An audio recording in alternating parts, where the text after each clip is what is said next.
Hello, मैं हूं आशीष और आप देख रहे हैं वर्ल्ड ऑफ लाइट। और आज हम बात करने वाले हैं लॉ ऑफ अट्रैक्शन के बारे में। लॉ ऑफ अट्रैक्शन क्या है, what is law of attraction, या फिर लॉ ऑफ अट्रैक्शन कैसे काम करता है, how does the law of attraction works. तो देखते रहिए।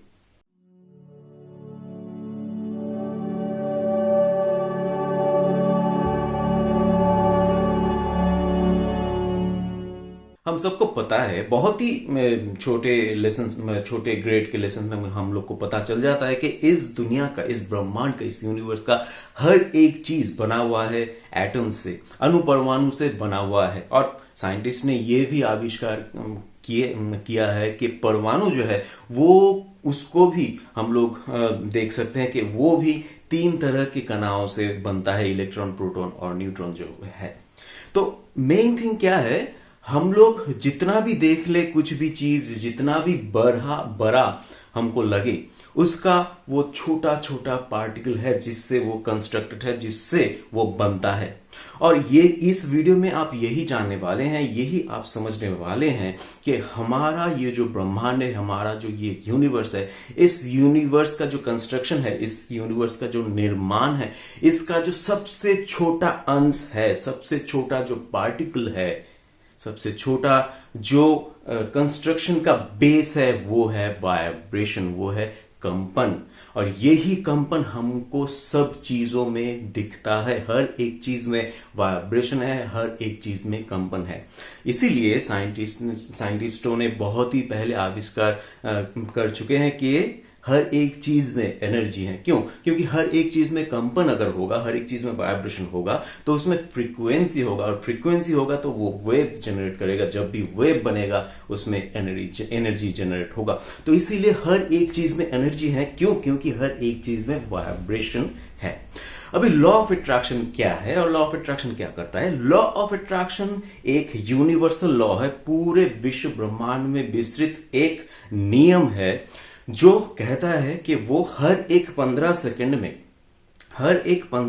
में इस पूरे विश्व ब्रह्मांड को वो स्कैन करेगा, और जिस भी विषय वस्तु घटनाओं को वो एक ही वाइब्रेशन में, एक ही तरह के कंपन में पाएगा, उसे एक साथ रखेगा। और जिस विषय वस्तु घटना को वो विषम कंपन में या डिफरेंट कंपन में पाएगा, वाइब्रेशन में पाएगा, उसे वो सेपरेट करके रखेगा।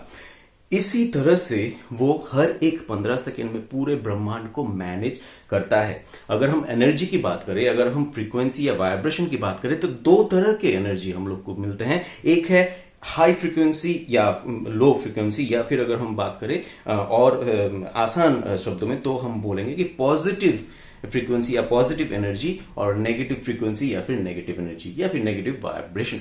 तो क्या है, ये जो 2 तरह के वेरिएशन है, यही हर एक चीज में है, और यही हर एक चीज में बैलेंस बना के रखती है। तो पॉजिटिव फ्रीक्वेंसी और नेगेटिव फ्रीक्वेंसी। लेकिन जब लॉ ऑफ अट्रैक्शन हर एक 15 सेकेंड में हर एक चीज को स्कैन करता है, कोई भी चीज किसी भी 15 सेकंड में या किसी भी मोमेंट में या तो पॉजिटिव फ्रीक्वेंसी में रह सकती है या फिर नेगेटिव फ्रीक्वेंसी में रह सकती है। वो कभी भी दोनों ही फ्रीक्वेंसी में एक ही साथ इस फिजिकल रियलिटी में नहीं रह सकती।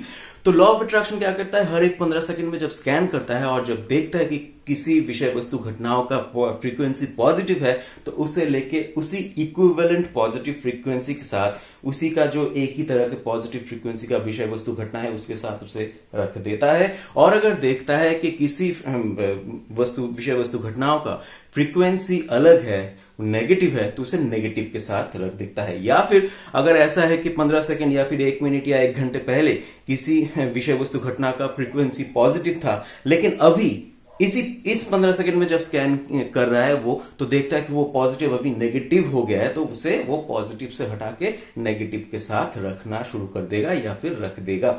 इसी तरह से हर एक 15 सेकंड में लॉ ऑफ अट्रैक्शन क्या करता है, हर एक चीज का जो कोर फ्रीक्वेंसी है, कोर वाइब्रेशन है, उससे वो देखता है और एक ही तरह के वाइब्रेशन के विषय वस्तु घटनाओं को वो एक साथ रखता है।